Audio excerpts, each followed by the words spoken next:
This one too is PIT.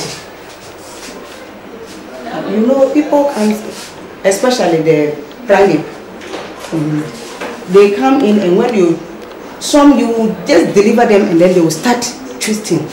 That's the PIH, pregnancy-induced hypertension. Like this lady we are going to see was having that condition.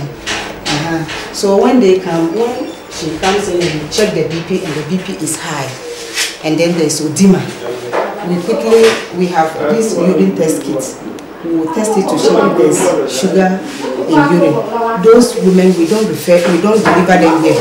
We will quickly refer them. During the delivery, she starts twisting. There's nothing you can do. So those people at times they do CS, cesarean section. So this one is there for us to guide us. She called for me in the night with severe abdominal pains.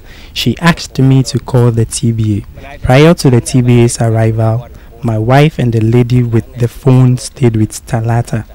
Upon examination, the TBA confirmed she was in labor. So we made the call and met the nurses who came for us in their pickup. We had a call. Normally, our ANC clients, we write the midwife's number inside the card of the cover of the card, so that in case they go home and they have any problem, they give us a call and then the pickup goes for them. That is if they can't come to the health center by themselves. So we had a call that very day that she was not feeling fine, and so we sent the pickup to the house to pick her, and we met her halfway when she was coming to the clinic. And so we brought her here with the BP high and then the general body edema. She could get into eclampsia, which would be better managed at the hospital. So we had to set her there because she's under the risk factor in terms of her height and her age at the time of pregnancy, and the edema and then the BP. So we have to refer her to the hospital.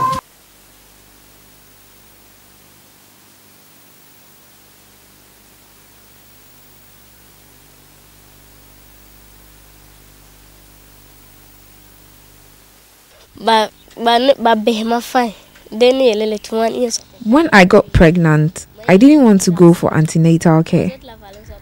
The traditional birth attendant and some community health nurses asked me why. I said I was shy.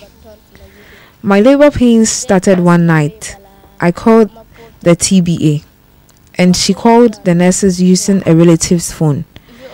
The nurses arrived at my house soon after in a car, and they took me to the health center. They said they couldn't take care of me at the center, so they sent me to the hospital where the baby was born. I held the child in my hand, but the baby was small. They showed me how to put the baby in front. After she delivered, she was kept in the hospital there for 3 days because the baby was underweight. The baby was 1.5 kilograms in weight.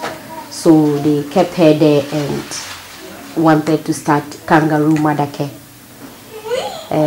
Kangaroo mother care is a process whereby babies that are underweight or preterm babies are nursed in a special way.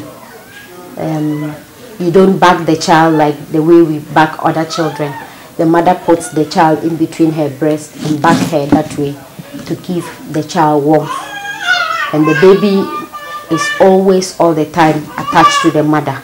I stayed there for 3 days. When I came home, the nurses from the health center sent someone to see me, and they asked me to visit the health center the next day. The nurses at the clinic told me I should carry the baby in front, between my breast, because the baby was so small. When I was coming home, people were stopping me and asking me why I was carrying the baby in this way. I had a lot of opposition from the community and some of my family as to why I hold the baby that way. Others said I might even kill her, but I didn't bother.